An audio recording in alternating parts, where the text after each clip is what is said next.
Hi, and welcome to my sewing room. My name's Leah, and I'm on week 6 in my second year of sewing on my UFOs, where I've challenged myself to sew at least 15 minutes a day on my unfinished projects. Last week, the comments were unanimous that I go ahead and do a quick finish, so that's what I did. And I was able to knock out 4 finishes, and I even finished the quilting on my autumn trees quilt. Let me show you what I did. I started the week off with my diamond bars quilt. It was on the top of my quilting pile, and it even had the backing sewn for it. I just needed to pick out the batting. That made it my top choice for a quick finish. I decided to make some frankenbatting for this one. My pile of leftover white batting was getting too big, so it was time to use some of that up and shrink that scrap batting pile. I sewed a big zigzag stitch to keep the pieces together and got to quilting. I started this quilt in February of 2020 when I was playing along with the Color It Red blog hop.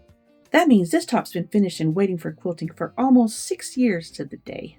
The holdup on this one was that I wanted to do some custom quilting on it, but I wasn't quite sure what design I wanted to do. So it sat, and it sat, and it sat. When I put it on the frame, I was still thinking about custom quilting it, but I still couldn't settle on a design I liked. Then my eyes focused on the hearts in one of the red prints, and I said to myself, just do an all-over heart meander and be done with it. And that's what I did, and it turned out great. I stressed so long over what custom quilting design to use, and all it needed was some hearts all over it. I finished the quilting on Wednesday, I started the binding on Thursday, and I finished it on Friday. Here you can see the full backing. Again, I used a main fabric and then put a center strip right down the side to get it wide enough. It's one of my favorite ways to make backings. Saturday I went back to my pile of quilt tops. I had some small quilts in there that I made last year for some of my video tutorials, but they never got quilted. They were small enough that I knew I could quilt up another one pretty fast. I picked a pastel blue and green baby brick window quilt and I put it on the frame. This quilt was so small I didn't even need to piece the backing. I was able to use the width of regular fabric for the back, and I picked a pastel baby print because it matched the coloring on the top. And then I quilted an all over meander design. I like using a meander for baby quilts as they'll get used and washed a lot. And this quilt holds up pretty well and keeps the quilt soft and fluffy. And in case you think I'm a perfect quilter, I'm really not. Even when it comes to meanders.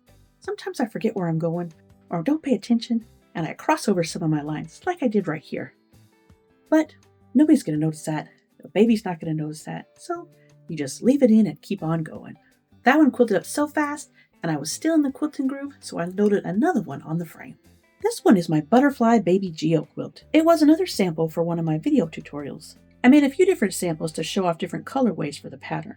I'll put a link in the description below for the tutorials if you want to check them out. This quilt was a little bit bigger than the brick windows, but I was still able to squeeze it onto a 45-inch wide piece of fabric.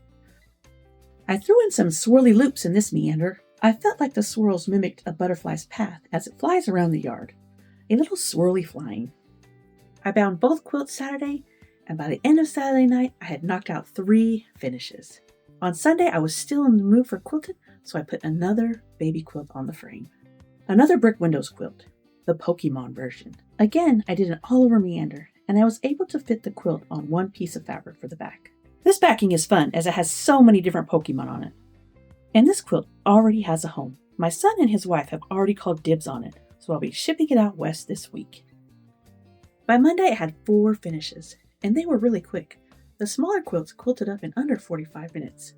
It helps that meander is such a super quick quilting design. I do have to admit, on Monday, I didn't do any quilting or sewing. I must have been quilted out.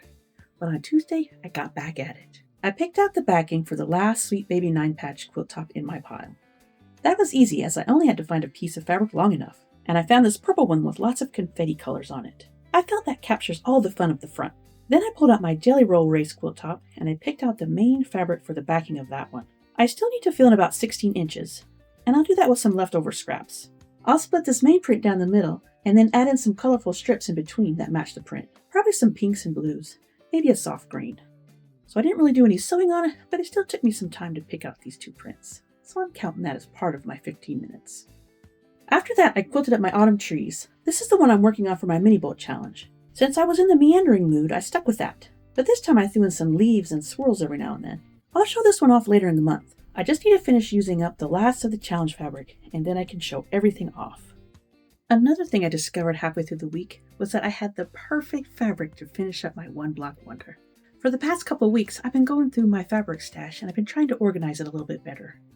I've been trying to color code it and put fabric themes together, and I came across these two Stonehenge prints.